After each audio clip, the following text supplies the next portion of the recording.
Hello everyone, today we talk about the Battle of Malešov, fought on June the 7th, 1424, in the context of the Hussite wars between the Hussite radicals, the Taborites, that under the leadership of Jan Žižka defeated essentially a mixed army of moderate Hussites, or Utraquists, and of Prague, and partly also Catholic nobility.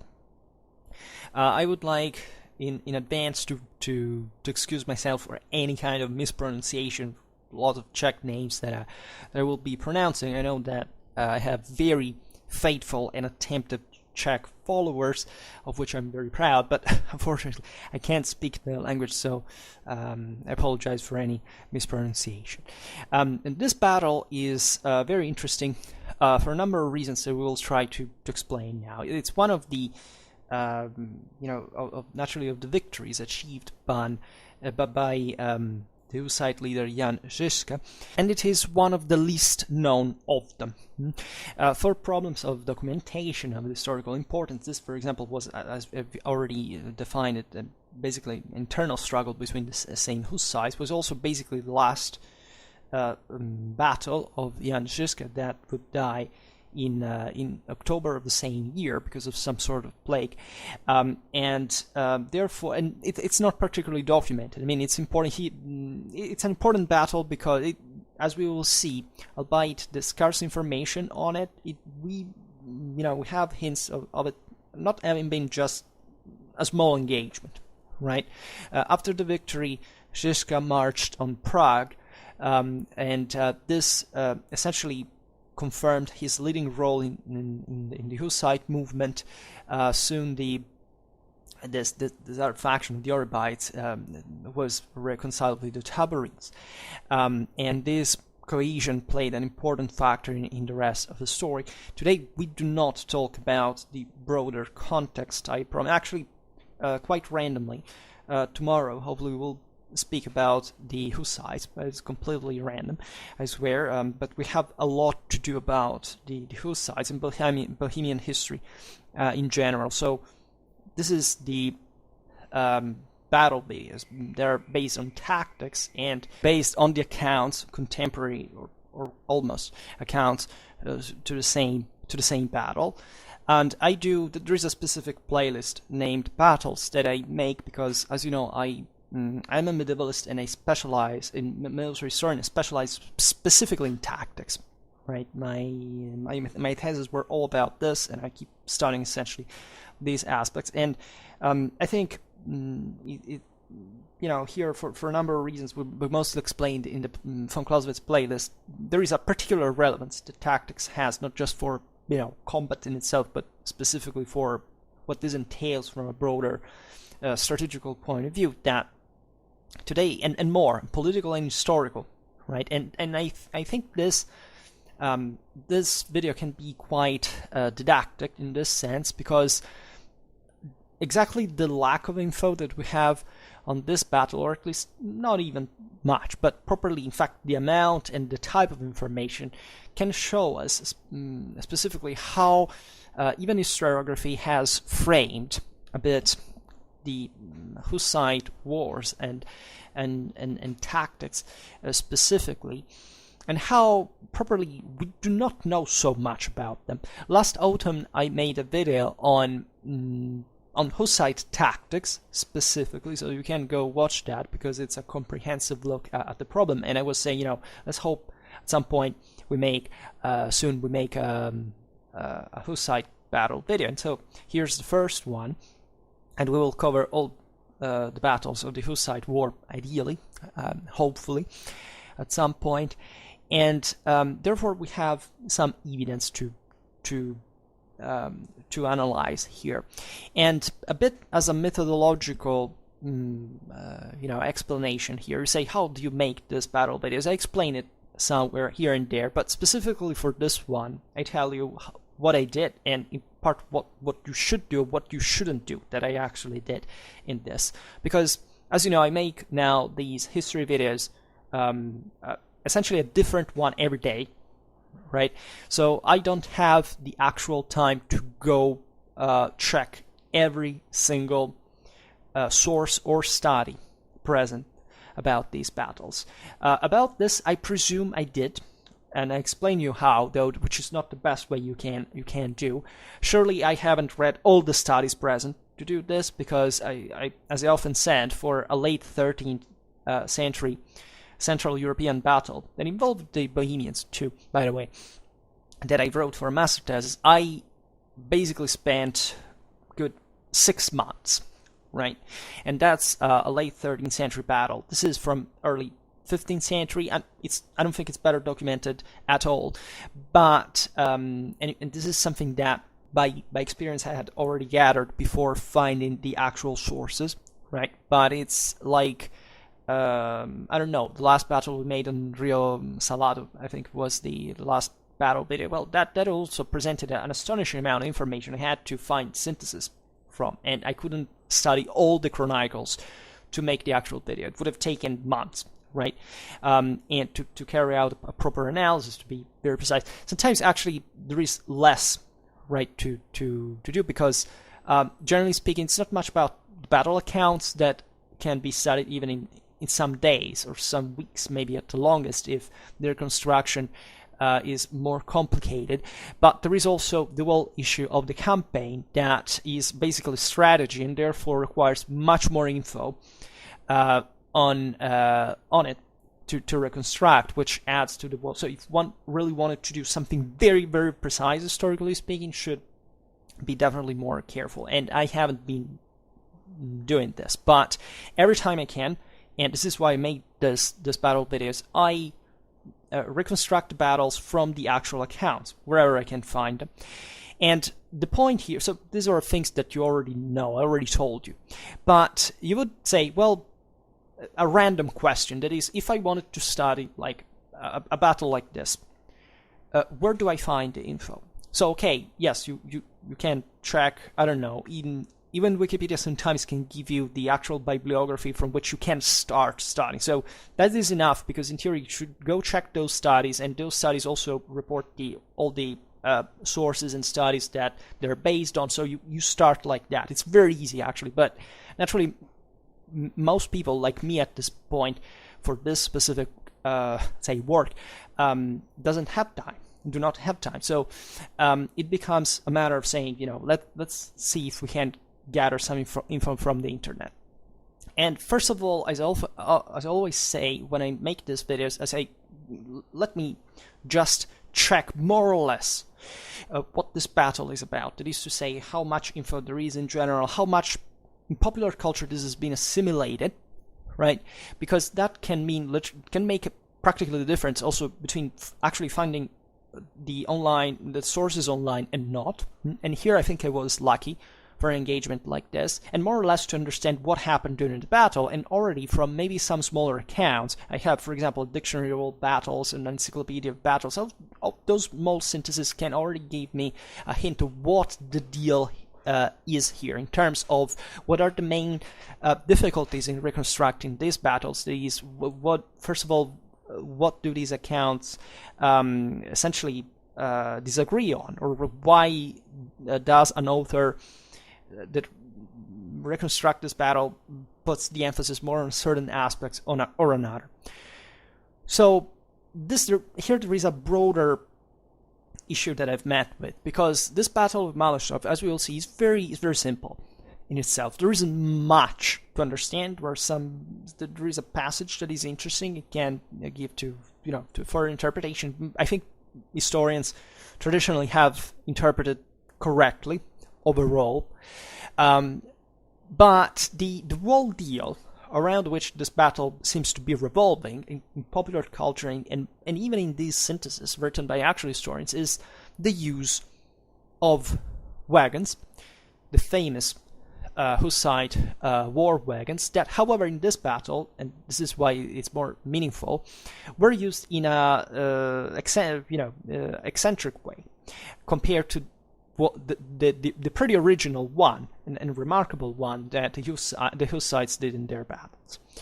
Basically, they loaded these wagons with stones and threw them against the progress that were attacking. Literally they launched these wagons downhill against the enemy column, and eventually, the Taborite forces attacked the disorderly enemy and basically annihilated them, or at least inflicted them a very heavy defeat from a condition what seems to have been a particular numerical inferiority. For albeit we don't know how many the progress actually were, just we are told that were much more than Shishka's army, and that also strategically makes sense because Shishka had retreated to a point to give battle and chose as always unavoidably this good terrain and higher ground, and etc.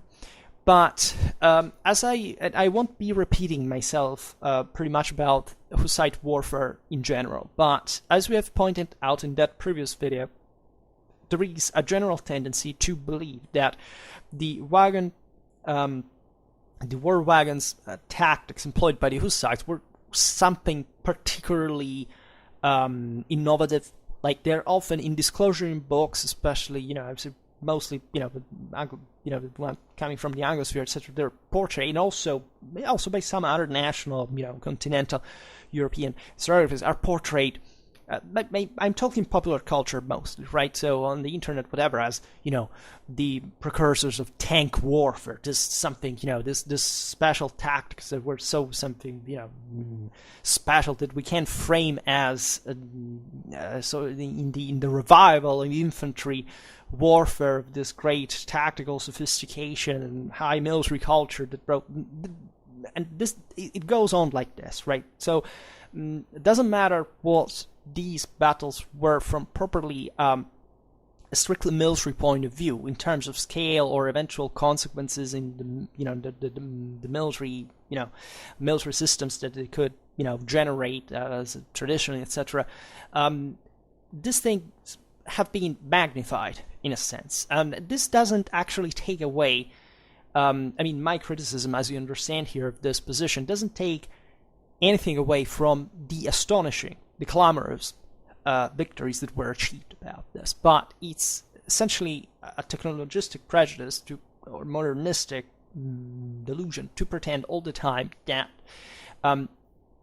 battles are won because of essentially the genius of somebody who came up with something that nobody had ever conceived, and that managed to positively crush the enemy simply because of this specific invention, and that means that was the genius. All the rest was stupid, and then eventually not even looking at the fact that this had no following into the history of warfare, nor the employment of wagon force altogether was something so dramatically innovative in many situations, especially in Central Eastern Europe in most of the cases, but not all, right? We have talked extensively about this in the video about Hussite tactics.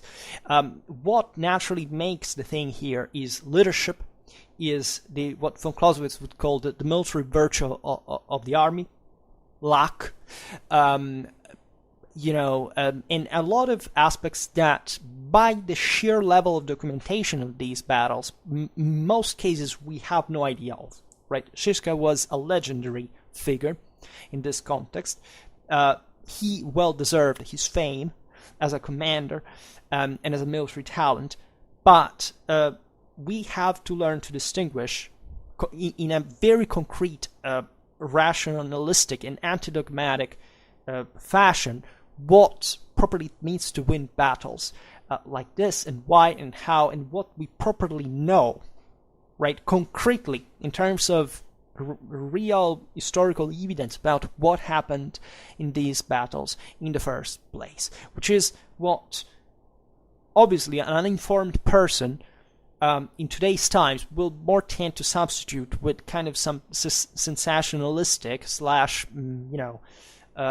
/ disproportionately let's say evaluate fashion, right, without comparison, essentially without scale of of understanding of what these specific tactics, for example, represent in the military art of the time. Right, we could go very heavy in this, but as Clausewitzians, we know that if you don't have an idea of the political and social background of these realities, why do Hussites vote, for example, against whom, for which reasons, which means, where, what was the strategy, the theater of these campaigns, what could be fielded by the enemies, etc. You can't, which is something complex. It takes some time properly to acquire intellectually.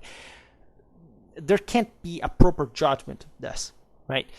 Here we have to understand that even the same use of Wagon fort were subordinated to certain conditions that were not even properly military in nature, right? Banally, wagons were employed by any army at this point, right? The fact that they were employed militarily, tackling that way, has to take a look at, in fact, properly, even the tactical strategic balance, right? It's like looking at, I don't know, in parallel times at the English armies of the 100 Years' War and pretending that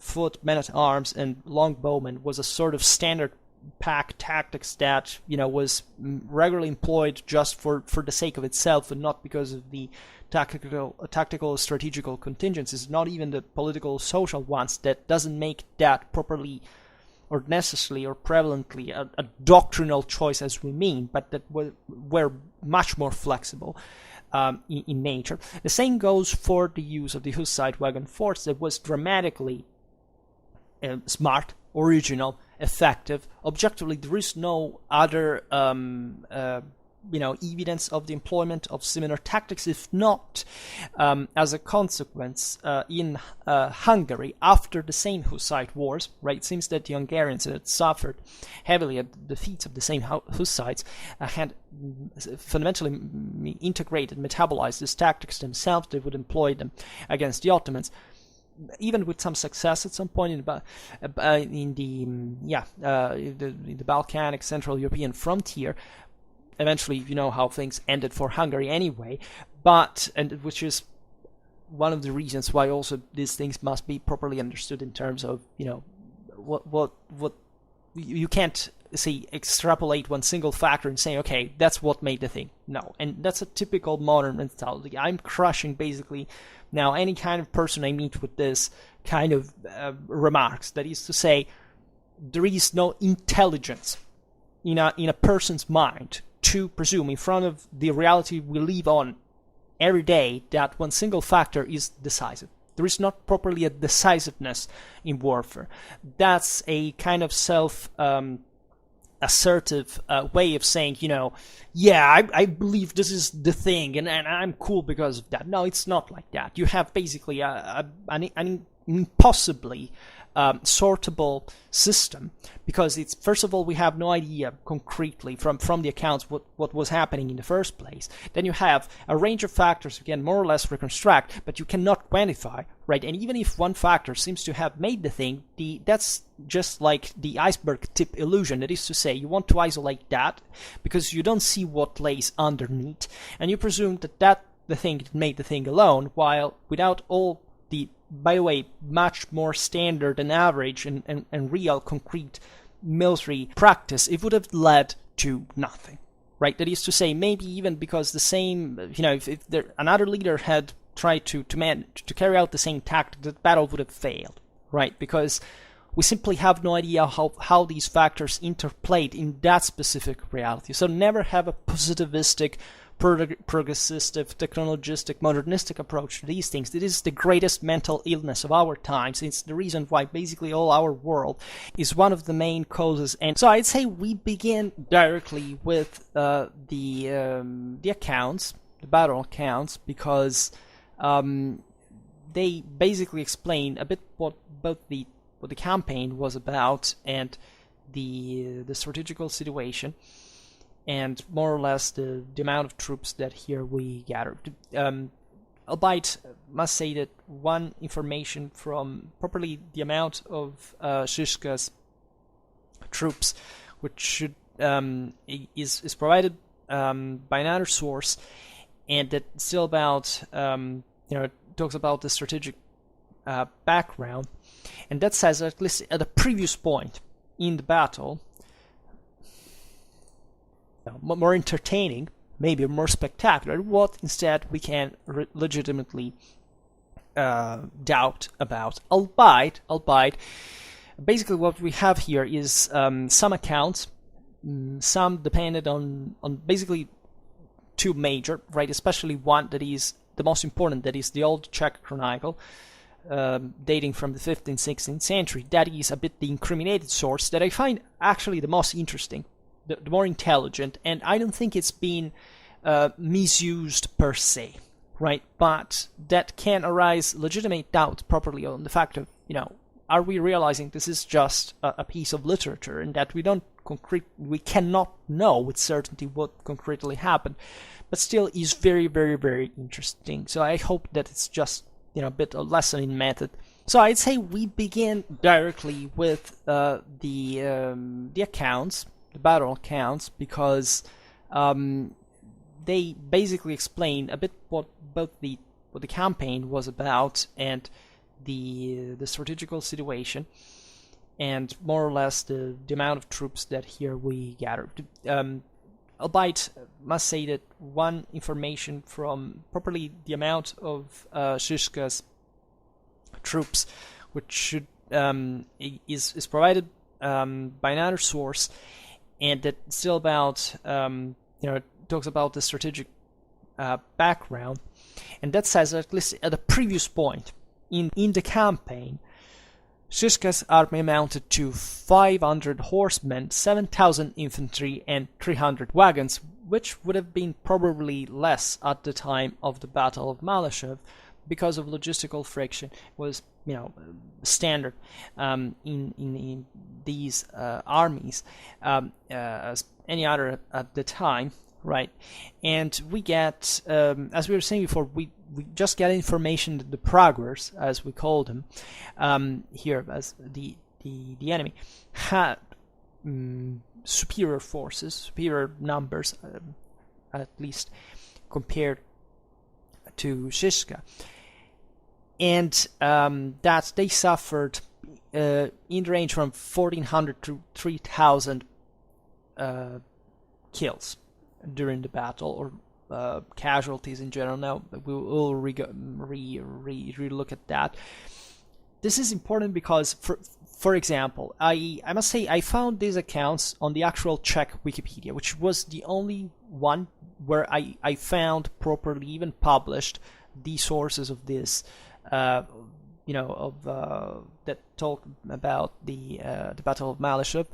There was something else about the nice chronicle, as we'll see eventually, of Jan Žižka, that I found there, but the information was not was not digitalized, for example, in OCR. So it's not properly easy to go look and find at all these sources if somebody didn't bother him or herself to insert that on Wikipedia. And these accounts won't be found on another Wikipedia's article of the battle. And so things not to do, normally not taking such accounts from Wikipedia, because like in this case, for example, they are all in Czech. Whereas, for example, I have the Storia Bohemica by Enea Silvio Piccolomini, that is, I think the most, in fact, accessible of these sources that I read in Latin. And the translation here from, in Czech is actually good, right? So, but you may not know if you don't know why, because I don't know Czech, but I translated it. With Google Translator in English, which usually to any, this major European languages in English can, to English, actually, they get well translated. Like, I knew the Latin of it, and I confronted it, and it's correct, fundamentally. So this is a very empirical work, but a person that either doesn't know English or Latin, or Czech, like me, what does it do? Right, so it can be a huge problem, because you cannot study accounts if you don't know the original the original language. And as far as I understand here, I might have checked through other internet info, but here the article, for example, doesn't even properly say in which language such accounts are originally. That is, or also these Czech chronicles, are they in Czech vernacular? Are they in Latin? This is very important because you may want to check the translation here if it is correct or not, right? This is not the broader deal. The problem in the sense that here I had just a problem with a passage that I'm going to tell you what linguistically it is about. That is essentially one of the most fascinating, and I would have liked to see how this was properly written in the original language, because it tells so much about the specific deployment of cavalry in Žižka's array. But altogether, the kind of information that is provided by these chronicles is pretty, it's not dramatically insightful, right? It's like how you would expect a Central European, a 15th century Central European chronicle, right? Something very sketchy, if you want, at the time. And the same goes for Piccolomini's account, which is not dramatically insightful either, but it's one of the single most important sources altogether about, also for other battles, about Hussite army. But it sometimes it's so speculative, and we talked about that in that other video, to pretend that what is written in here is the actual reality of what that kind of warfare was, that it can start originating in myths, such as, for example, Piccolomini at some point, not about this battle, but I don't remember which one of the Hussites, describes an offensive use of chariots in the measure of, these chariots were all chained together with as sort of lines, right? And normally they marched in column formation. They were like all parallel columns. Then when they spotted the enemy, they formed a sort of circle, the lager properly, or maybe with internal layers. In one account, Piccolomini says that the Hussites basically encircled the enemy with their own same wagons. That is something, and makes a parallelism. This is like a snake and snare, and all these things. You can see some bias there, right? Was he right? Was he actually describing a tactic that ever happened? Literally, we have exclusively his account about that.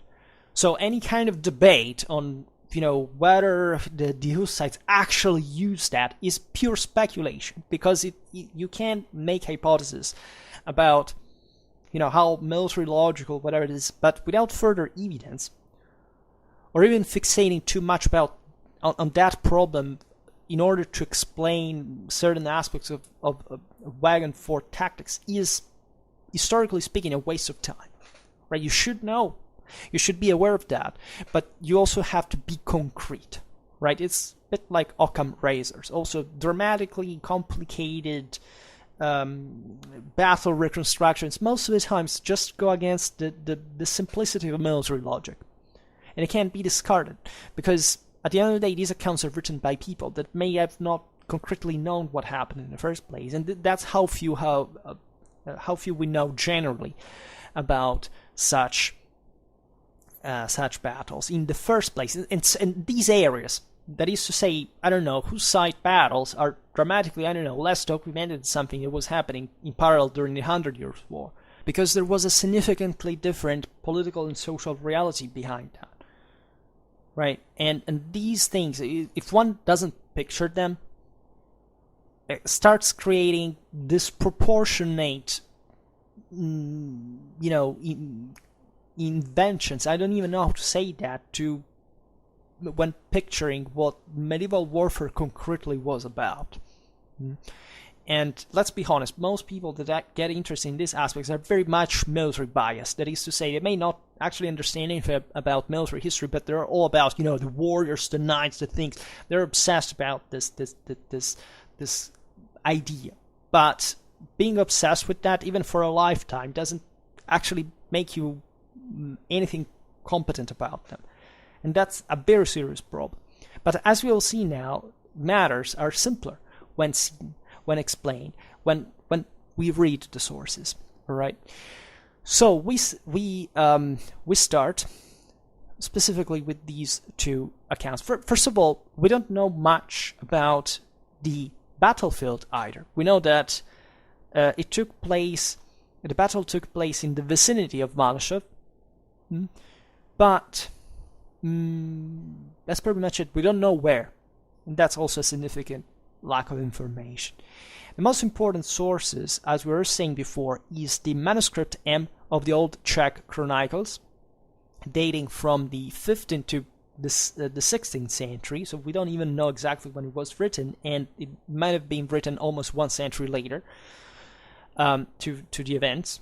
The other one is the instead more contemporary text of the as we were saying before, the Historia Bohemica in Latin, so the history of Bohemian history better, from the Italian humanist Enea Silvio, becoming later Pope Pius II, which actually is a special presence, as we were saying before, among in the list of sources.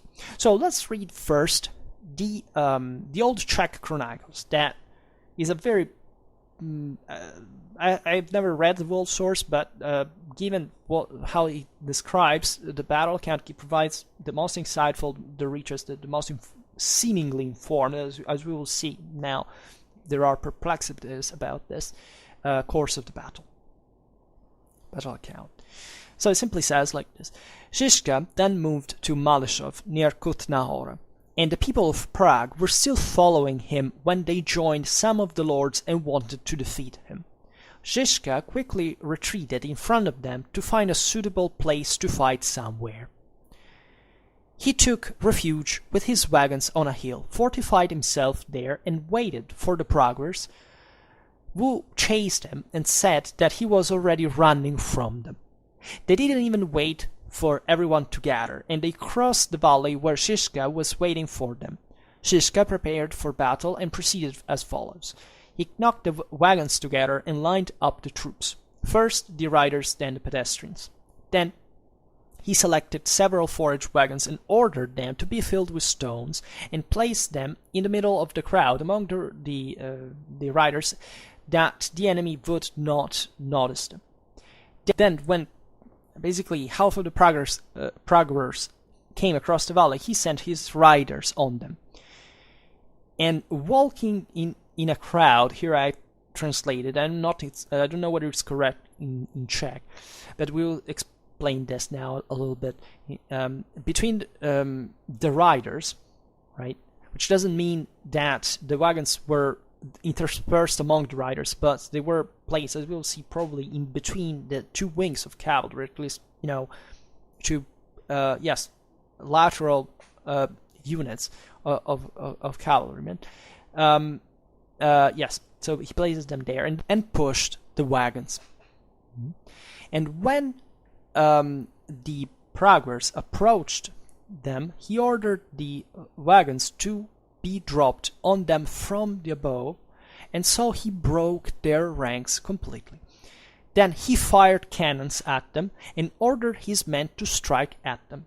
The Praguers, when their ranks were of no use to them, turned to flee and took along with them those who fled after them, so they all fled. Right? This is a very beautiful account, actually. This level of detail, I wouldn't say it's so strange, right? But still, we are lucky to have it in the first place, considering the times and places, right? So here we already have in outline what happened. I mean, the thing that does it make sense in a military logical way? Yes, it does. So basically here you have Žižka that moves to Malishev near Kutná Hora, and the Praguers were following him. So basically was escaping them, right, to find a better place where to fight. So this can say that either was a fake retreat, or, as it more often happens, it was like forced to do it in the first place, but he was surely confident also to surprise the enemy, to make them believe that he was actually running away because he had no intention to fight, whereas he was confident enough to fight had he found a better place to fight, right? The people of Prague were still following him when they joined Sound of Lords and wanted to defeat them, Žižka quickly retreated in front of them to find a suitable place to fight somewhere. Right, so here it's at least what happened according to the source. So he took refuge with his wagons on a hill.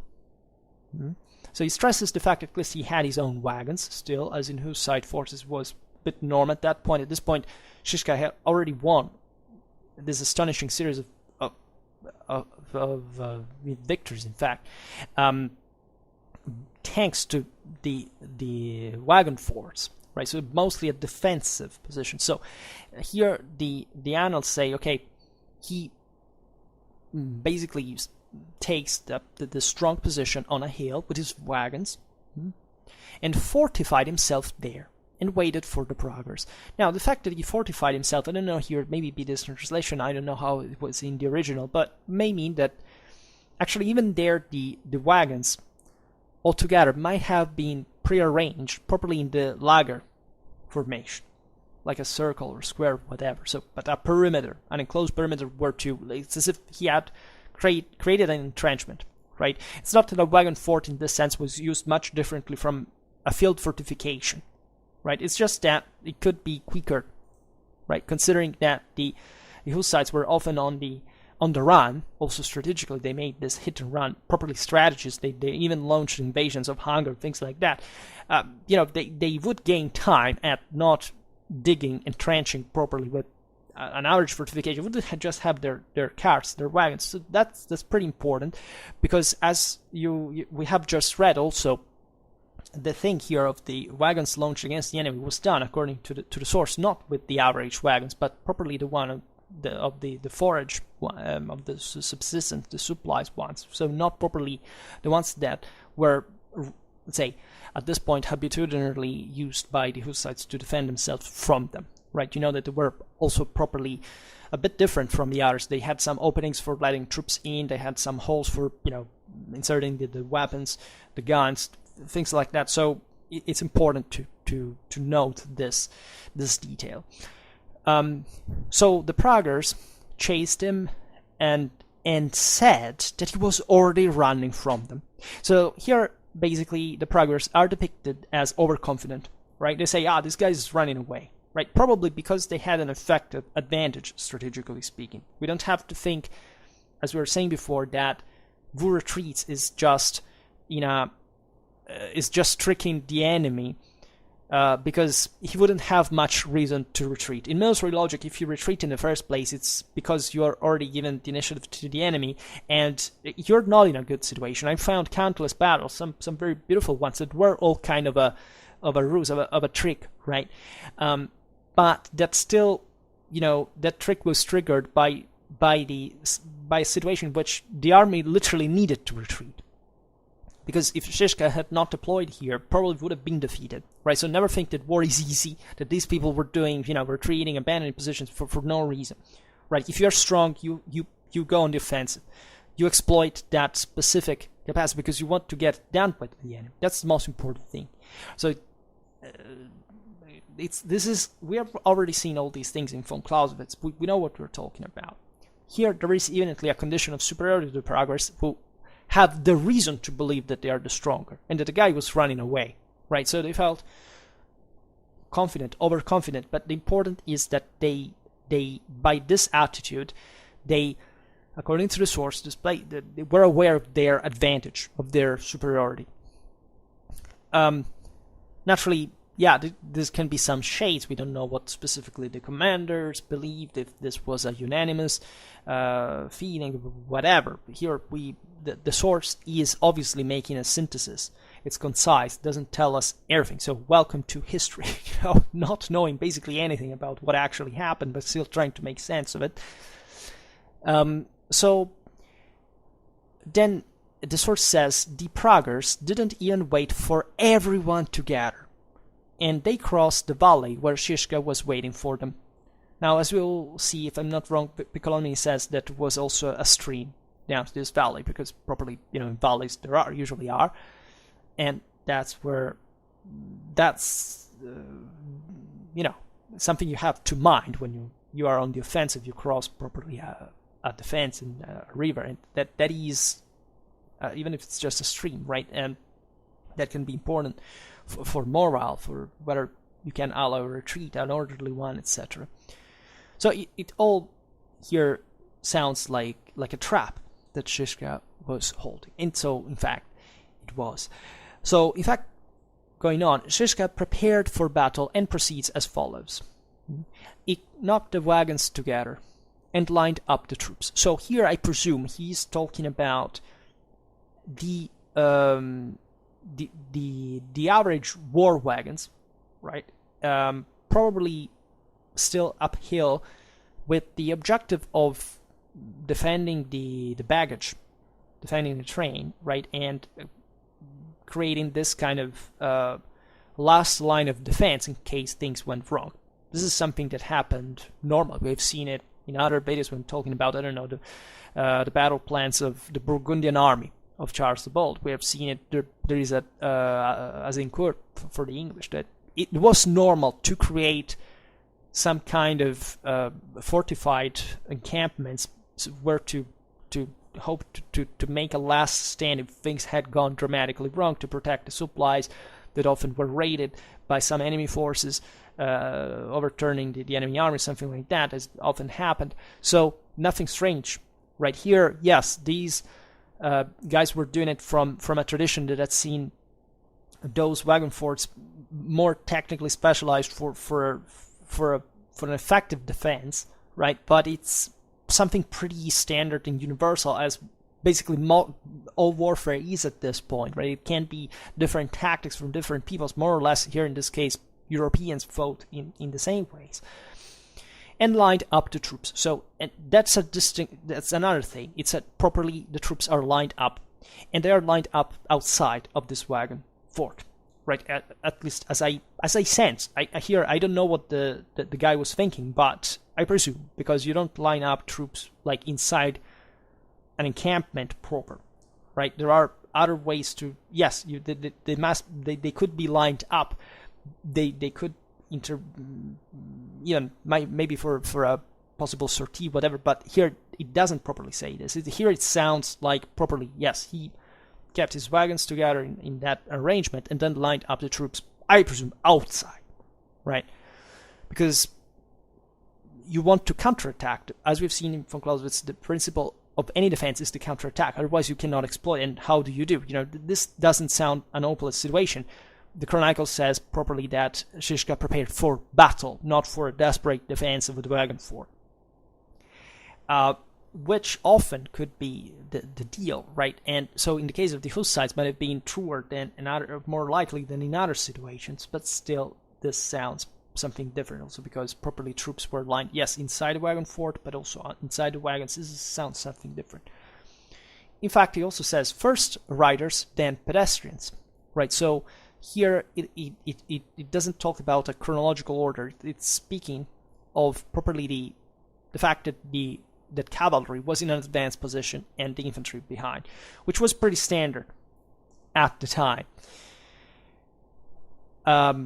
Because cavalry in these contexts was definitely more important than infantry. Don't think that Hussite tactics per se properly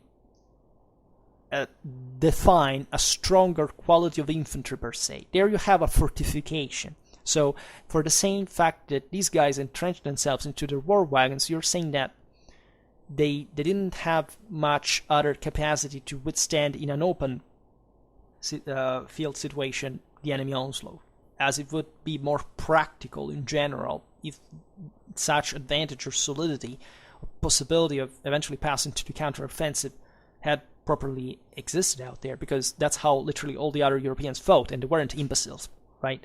Nor were the Hungarian knights under Sigismund that charged, that dismounted from their horses and attacked the Hussite wagon fort bare hand. I mean, with their, climbing on it, right? So these guys knew how to make war from both sides, and we don't have to teach them anything. We just have to try to understand their logic, right? Which is sometimes more evident than it seems. This is the interesting passage too. The source says, then Shishka selected several forage wagons and ordered them to be filled with stones. So these were extra wagons, the ones that, of course, any army would have for forage. You can surely point out that it's difficult to distinguish at some levels, at least in a Hussite army, which wagons would be used for a properly military function and just for a logistical function. That let's remember, in the theory of the art of war, two separated things. Right? They just come to overlap in practice, but still, the proper function here is different.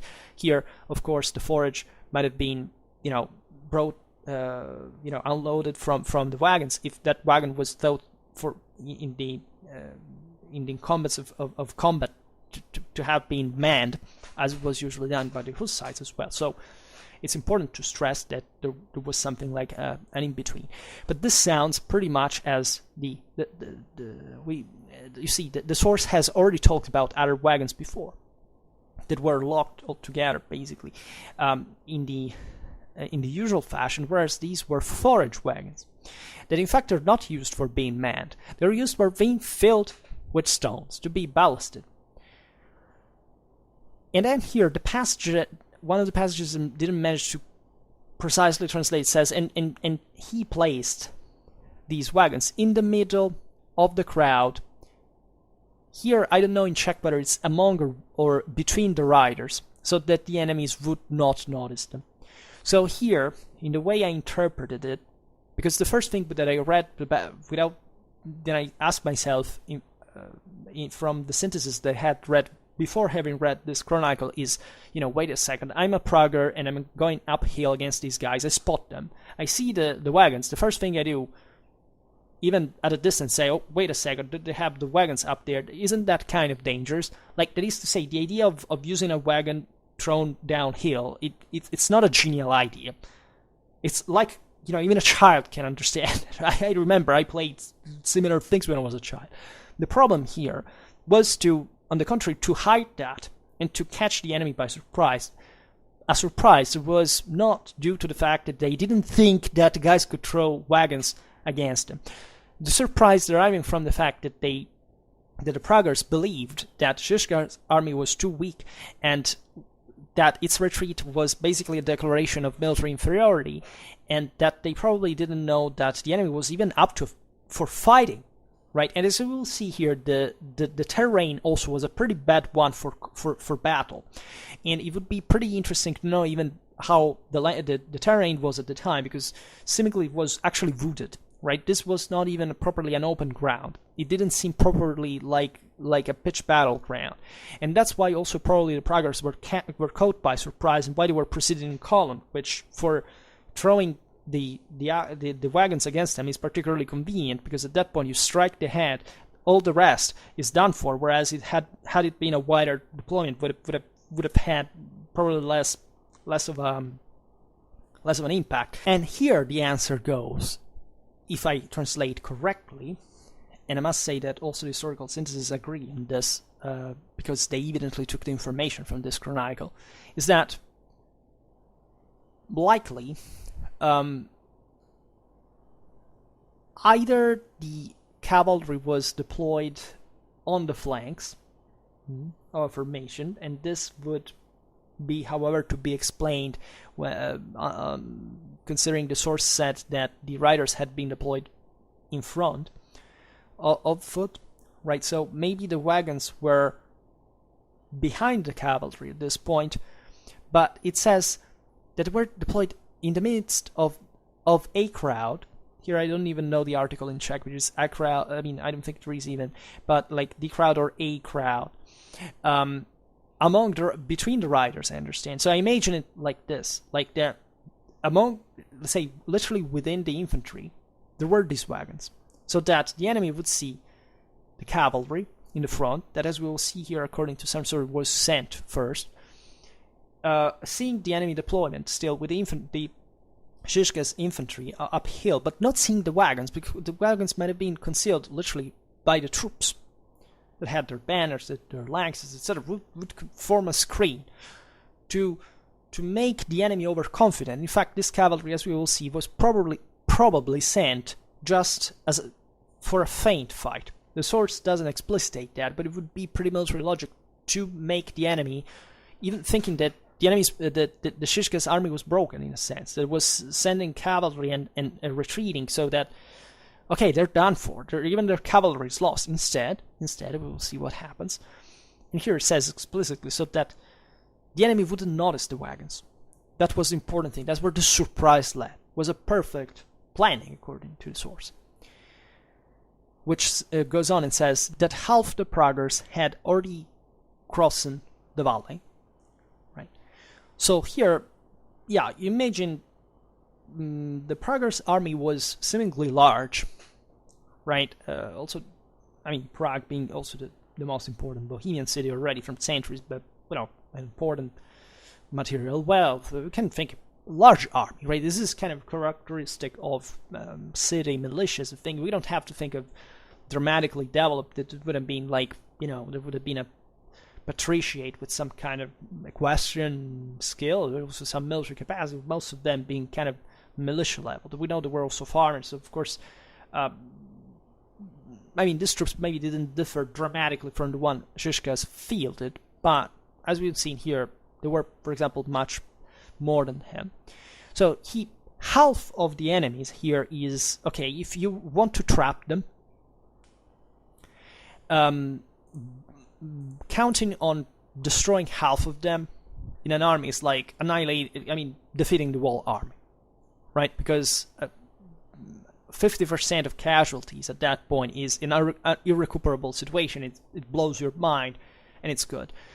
Consider that if all Praguers had crossed the valley, maybe, and also had more time naturally to line up better, to have a bit more of an understanding of the situation, might have not been so easy to defeat, even through the same tactics. So Shishka might have calculated this, right? And that's where the coup d'oeil, that incidentally, he didn't have much eyes to see actually because he was blind, but that even tells to the mind that makes the battle in coup d'oeil in terms of definitely military experience that he had as hell. Probably, if the source feels the need to point this out, it might have been because, of course, Shishka's army was waiting, right? So they were looking at the enemy approaching, right? And so they were the ones that here passed, to decided to start the battle. Shishka wasn't expecting for the Praguers to attack his own rank. He wanted to stage the situation, and he took initiative. So he probably at least calculated the fact that half of the Praguers had already crossed. And here it says, I don't know here whether the translation is correct in English. Walking in the middle between the riders pushed the wagons. So I presume that here it says that the wagons were either brought in the center, either between let's say, or either up. I don't know. I can't translate this properly, but it sounds something like that. He prepared the wagons to. At that point, he had occulted them, had hidden them. Right now, they were brought in the fore in some way. I just can't understand in which position they were compared to the horsemen. Some synthesis says basically that the wagons were brought on the fore in the center, so basically in front of the infantry, while cavalry was here on the wings. Why this? Because maybe it was too late for the Praguers for those half of the Praguers to come back across the valley, and therefore he could even show them frontally at that point were wagons, right? And the source says, and when the Praguers approached, or where the two sides approached each other fundamentally, Shishka ordered the wagons to be dropped on them from the above, and so broke their ranks completely, right?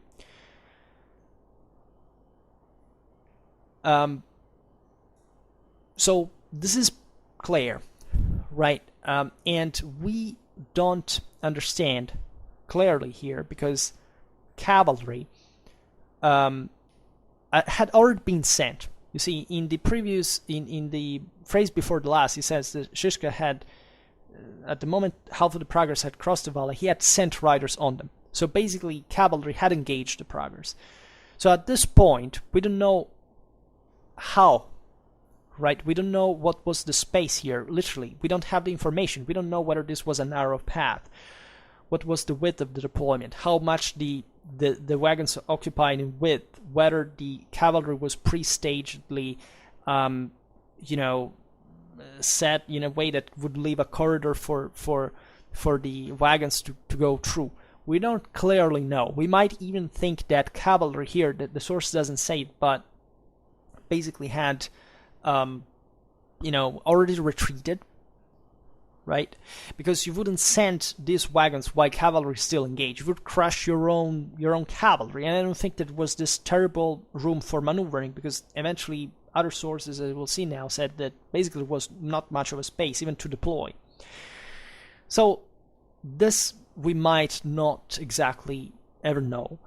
And here I get this problem of translation, so somebody can help me. I would be very thankful for it, but I don't think properly that we can reconstruct this, right? It would be usually in these battles, you see, when a line failed, like one of cavalry, normally they retreated behind the deployment or fled or whatever.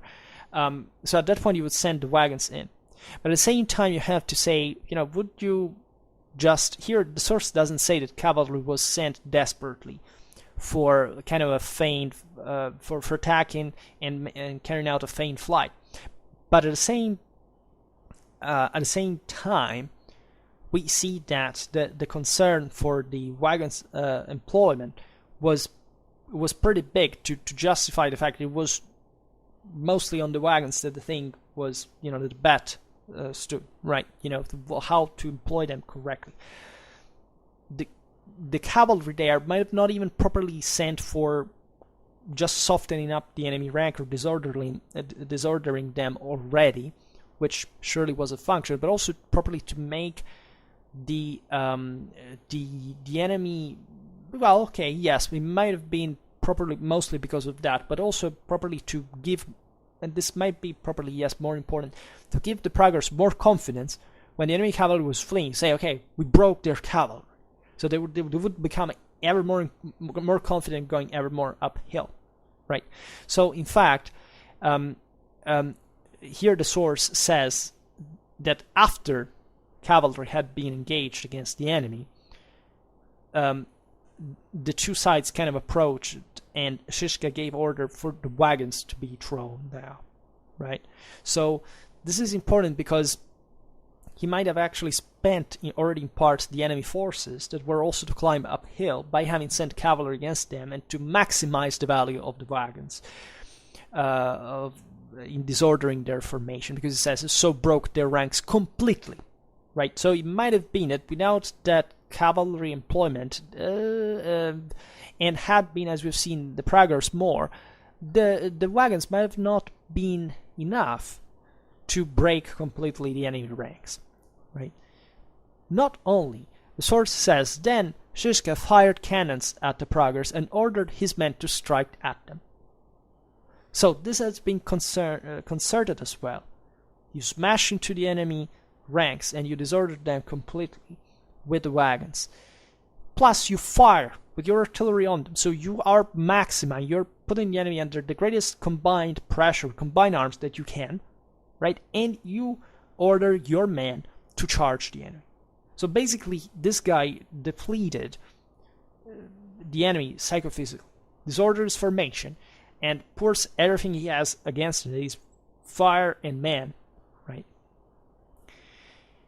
And the source finishes by saying the Praguers, when their ranks were of no use to them, because they were so disorderly that they couldn't carry out any other maneuver positively, turned to flee and took along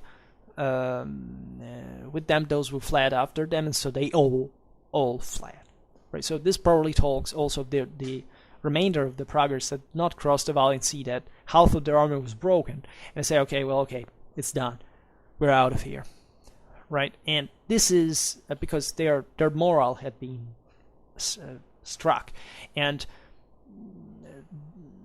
this is actually a very militarily coherent account, which goes further by stating that 1,400 people were killed in the battle, and they were mostly Praguers, presumably. Among these, there is a list of, the Petr Turkovets who carried the Prague banner. So this is important because this is kind of the trophies that the enemy, and the importance of people who had fallen in this battle, naturally, is relevant to say also what of the best troops were probably taken out by this defeat. Like, this killed included also Andrei of Duba, Zizek, son-in-law, Tenek, the son of Vicar of Myslina. Here Myslina I'm mispronouncing dramatically. The class of Kamenitsa. These were knights, fundamentally, that died there, right? So here, the same guy who wrote the article on Wikipedia says that not all historians, and here I don't know who exactly, agree on this version provided by the old Czech chronicles. Doesn't, it says basically, yes, it was distant in time, and it might have exaggerated the victory of Shishka because of the legendary aura that already existed around him, and so on. And it goes as far as saying, that the account of Aeneas Silvio Piccolomini is kind of better. It's more realistic, or at least it's more accepted by experts. Now, the account of Piccolomini is very short, actually. It doesn't provide the scale of information that the old Czech chronicles do. In fact, it says, quote, finally, the Praguers came to Kutna-Hora, where Žižka drew into the valley, because he knew that it was a gorge in which the enemies could not deploy their ranks at all, and he ordered the standard bearer to stand. Then he encouraged his comrades according to the circumstances, prepared for battle. A fierce battle was fought. The victorious Žižka killed 3,000 Praguers and turned the others to flee. So you understand that, as I was saying at the beginning of the video, we shouldn't indulge into sensationalism. It's obvious that the account of the old Czech chronicles is much more beautiful. It's much more insightful. There is much more info, and especially there is a military logic to it, right? Because all the things he says are not just military logically coherent, but they're properly plausible, right? It is true that we don't know how things happen, but we have this info, so why dismissing it simply? I don't know. I wouldn't do it. Sure is, though, that if somebody like Piccolomini wrote this account and didn't write anything else, well, about it, it may be still an indicator that maybe this was a much more standardly, tactically achieved victory than we think. What does the bishop at the time said that Žižka drew into the valley because he knew that it was a gorge in which the enemies could not deploy their ranks at all, maneuver, whatever. But properly here, the deal is that properly they couldn't deploy, in my opinion. They didn't have space. They were compressed. So this may actually, this actually fits with the Czech chronicles, because it's basically telling us that the Žižka had bottled the Praguers up. And Piccolomini is even more specific and logical about this, because it properly says that this terrain was pretty good for doing that, right? He ordered the standard bearer to stand. Also, what does this practically mean? Well, it means, probably to resume to order, right? To be very, to maintain. Here speaks of a situation where control had been maintained, order had to be maintained, because it was a risky situation. So this also increases the, possibility that this was really a difficult stand. That, of course, as always in military history, there is no certainty of victory in the first place, right?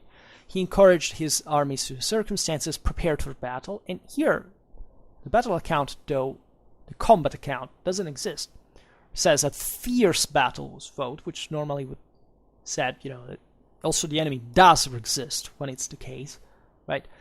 And the victorious Žižka killed 3,000 Praguers and turned the others to flee, right? So 3,000 is a big number, right? 3,000 people killed in medieval warfare, but this time is a big deal. This was not apparently a small battle.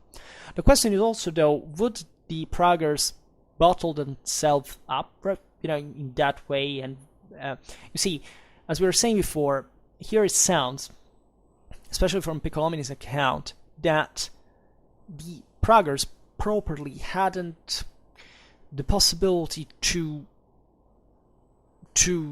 maximize their force by deploying their army. So this sounds a bit like as if they were just chasing Žižka, like also the old Czech chronicler says, as if they had still been in column, right? So that an attack from the front would be more devastating, because had been the front wider, the Praguers' numerical superiority would have, at that point, overwhelmed the enemy. Because if the enemy attacked just in one section, the other, the rest of the army would maybe even go past and whatever. If Žižka conversely had thinned the lines, would have still brought to the same thing. The Praguers, as we've seen, were probably largely superior in numbers, and were confident in this specifically. So Žižka's decision, according to Piccolomini, to pick a ground where the enemy couldn't properly deploy and use positively their ranks at all, even, well, probably speaks for the fact that this was a hell of a ground, right? So if it was like a thin line, that is to say, there was just like a corridor among the trees that would reach uphill, right? We don't know, but that could ideally facilitate the employ of wagons, ballasted wagons launched downhill in that narrow space that would overwhelm everybody down there, because the wagon doesn't just stop at the first guy crashes, and so if these Praguers are maybe stretched, they are also not in a compact formation because they're marching to speed. They don't keep order because they think Žižka is done for. You don't properly stop such a force like hundreds and hundreds, if not even tons, of chariot with an adequate inclination because of gravitational force pushing it down, just because you have people standing a while. You do like in bowling, right? And you smash these guys, crush bones, squeeze organ, you make a massacre, right? You shock them. You say, what the hell does this mean? And then imagine this happens to you, then there's a rain of fire, like the Chronicles said, and then the enemy's attacked. You have lost cohesion. You have lost control of the situation. You flee, right? So are the old Czech chronicles and Silvio Piccolomini's accounts coherent between themselves? Yes, I would say yes. The main difference here being the amount of Praguers killed, which the same Piccolomini, which was not a great fan of Žižka, definitely, even says, okay, this guy killed many, and the old Czech chronicles, that is a more recent source, but is more praising towards Žižka, says that there are less. So in whichever, and there are still, however, 1,400. So in whichever perspective you see it from, it's still a lot of Praguers killed, right? So there is a few doubt about the fact that Žižka here scored a remarkable victory as well in both cases. And Piccolomini is eventually used as a source by other sources, because there is the introduction of the so-called Wroclaw manuscript, corresponding properly to Piccolomini's text, that testifies to the fight in the valley, because it says, quote, Žižka then went to Malešov near Hora, and the people of Prague always followed him. And when the people of Prague entered into one of the valleys, then Žižka and his men turned and defeated them. So here basically goes by saying it was like an ambush, right? As people generally say, referring to Piccolomini, 1,400 people were killed, wagons and weapons taken. So these are the spoils of war that also properly are a way you measure a victory from a moral point of view, as we learned from the Von Kriege, rather than the dead proper. And a large number of townspeople from Prague were killed. And it says also here, if I'm not wrong, that the knights also are killed in numbers. So there is properly an idea that this was a disaster.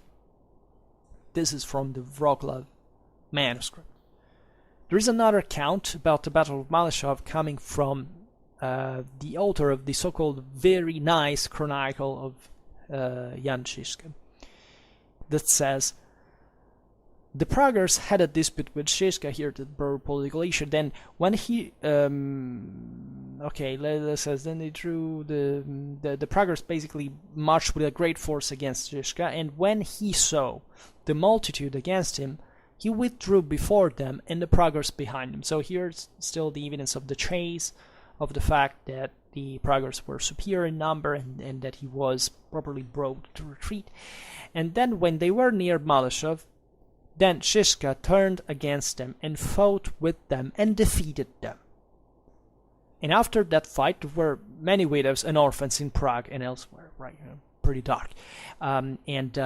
So here, nothing new from the other accounts, but still confirming, in fact, what they said in the same way. Then there is this other source that is from the Catholic soldier Bartoszek of Draonice, that says, in the years of the Lord 1424,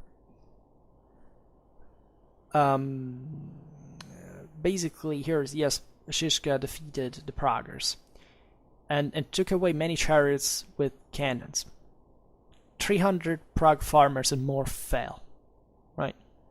And it happened on the Thursday before this is just says, okay, people say that here, the Piccolomini's info again, that 1,400 people from both sides had fallen on the spot.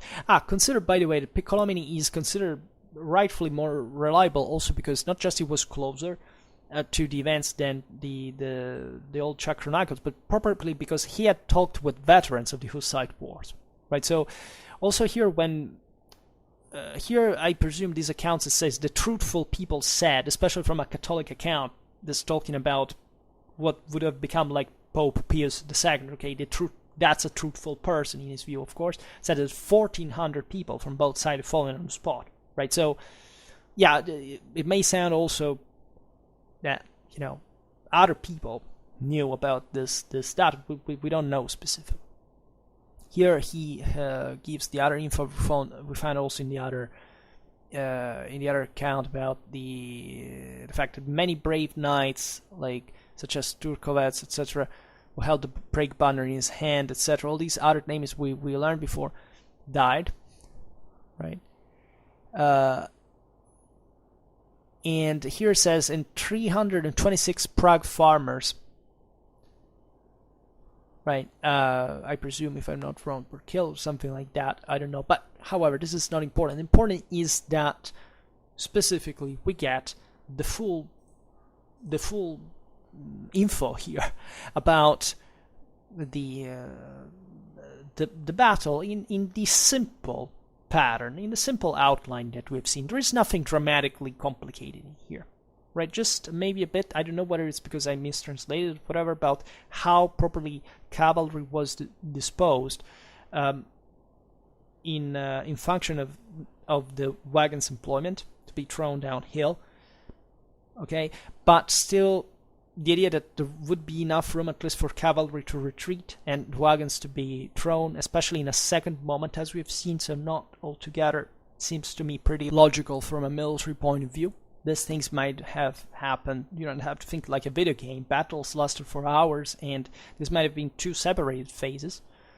That the infantry maybe concealed wagons up to the point, at least the Praguers had engaged cavalry, things like that, etc., etc. Right? So it was a very well staged situation that played surely with artillery, with firepower, with the mass of Szyszka's troop launched with the favor of terrain downhill, right? And so surely the command here played very well, and the army as well, and the Praguers were basically annihilated as far as we understand, or at least their entire army here. Eventually they lost the same control of Prague, because Szyszka assumed it again, so it was a defeat. There's no doubt about that. It's because of the wagons, the same Praguers lost, the same artillery they lost.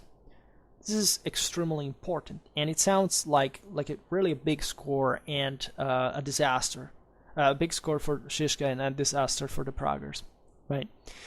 And we just have essentially these two main accounts, the Czech chronicles, that are, in my opinion, reliable. They might have been exaggerating, maybe they invented some kind of the tactics were employed. This is a possibility, yes, but we can't be sure. We just have that. We can't use historical sources by saying, since we don't know whether it's true because there's no evidence, we can't take them seriously, right? Either they say something that is contradicted by other sources, so we know that at least one of the two is wrong, or they say something implausible, like that there were dragons were flying around that fought against the enemy. This is not the case. This seems to be something that does make sense, and I wouldn't be surprised if blasted wagons could be used in the way the source states, right? It was. I consider the numbers of the losses coherent, also contained actually for the Czech chronicles more than they were for Piccolomini, for example. Piccolomini would stress as though the nuisance of the terrain, right, and the importance of the fact that this was a deliberate Szyszka's choice in order to prevent the Praguers to deploy their full force to optimize its employment. So, yeah, I get this impression the Praguers were marching either outstretched or in column still and not adequately deployed against the enemy. So that would be a plausible way to properly employ first cavalry to soften up the enemy ranks and to give them more confidence about the fact that maybe for a faint flight that the enemy cavalry had retreated, and they would be increasingly more confident about that. It's plausible the way they hit the chariots, especially considering Szyszka's troops were uphill, so it was easier also to conceal them by angle view properly, and also that the wagons would be used properly, would be launched when the Praguers were approaching, right? Which is not to say, mechanistically, because no, you want the wagons to have acquired enough speed, so maybe it was better on the distance to make them correct. No, because this is not like a basketball field. You don't throw a wagon downhill, whatever hill it is, and thinking that over some 100 meters it will go straight and it will crush the enemy. No, it was probably done at a closer distance, and together with because still these wagons are pretty damn heavy anyway, so it's enough to crush people with those, even at relatively moderate speeds. And it would have been better, presumably, to control actually the fact that it would be thrown all orderly and they would impact the enemy uniformly, so that it would deliver an uniform blow to the structure, to the unity of the formation. It's plausible that artillery would be used after this to shock further the enemy of the wagons that fell on them, and that at that point Shishka would order, I presume with all his forces, to attack the enemy and to maximize the shock and achieving this victory for which, this troops, they're exhausted for having coming uphill against the enemy. They're overwhelmed. They probably lost even some of their best troops in the front, because those would have been the ones to normally lead and maintain the formation and the order of those who follow, etc. They would be annihilated. And this is witnessed by the fact that many war trophies were taken, that eventually the Praguers basically lost the cause in the war against Shishka, and all very coherent, right? So I actually agree with the Czech Chronicles and Piccolomini at the same time. The difference in the number of that is not even important in my opinion, because normally at this point medieval sources are on numbers. They always give different measures, different figures. But here we're talking about, yes, a half, 1 to 2, like in difference, but still a big defeat in the first place. And as we were saying, it's not much a matter of the actual number of dead people, but the moral effect that this caused, and on the whole enemy army and political will to go on with the war. And what else to say? Yes, not to think that in general such use of wagons thrown downhill might have been something so unusual or different or strange or original, right? The fact that this is not said in the sources doesn't, in sources of other battles, which I don't even presume it's true at some point if you look at medieval history altogether, but let's say this is a very peculiar battle, right? You have a very peculiar condition of, disparity of man, very specific terrain, the availability of wagons for a specific use, already the fact that Shishka's men were used to employ wagons in the way they would, albeit this was new to them. Consider the Praguers, by the way, the other dramatically important factor in all this. The Praguers knew pretty damn well what Shishka was capable of accomplishing. So there was probably some fear that would add to this broader thing. Like, it's not just about the fact that you receive these ultra heavy wagons against your line, it's completely disrupted, that you, in this shock, get ever more uncomfortable, because this is Shishka that made it. This is the guy who defeated so many other enemies. Doesn't matter whether you agreed with him for religious matters or political matters alike or not. This is the point, that's the freaking guy. That's the legend, right? That's the guy who knows his business of war. And now he's doing this, and it's genial, and he has probably something else in store as he had. And therefore, this even goes against, dramatically lowers the enemy morale in the first place. So yeah, altogether, I think this all makes sense, that this all has a military logic, that the accounts are fairly reliable. Also, the amount of knights killed in the Praguers' armies has about the broader collapse of this army altogether, so not just some minor loss. As we were saying, the trophies also speak for them. And that's pretty much it, right? And this is one of the probably least documented Hussite battles, but it's still very meaningful, I would say, right? So it would probably become complicated to study other battles like Kutna-Hora, Lipany, all these things, because those are more documented. And however, maybe we also, for this reason, know, generally speaking, more, right? This battle is, I presume, is treated just like sort of kind of curiosity, of an anecdote, because of the use of the wagons. But altogether, if you read the sources, they objectively tell an interesting story. And I think it's, even given the numbers involved in this battle, in spite of the lack of info, but we get that there weren't just few, especially from the Praguer side. Like I said, this was a relevant battle that should be more studied, because it's not just a little thing. It's not just banally minor. There is something to it that deserves more attention. Alright, so for now we stop here. I just hope that you enjoyed this video. If you did, please share it. Otherwise, leave a like. If you're interested in my upcoming contents, subscribe. And for now, I thank you heartily for listening to me. I wish you a nice time and see you next time. Bye.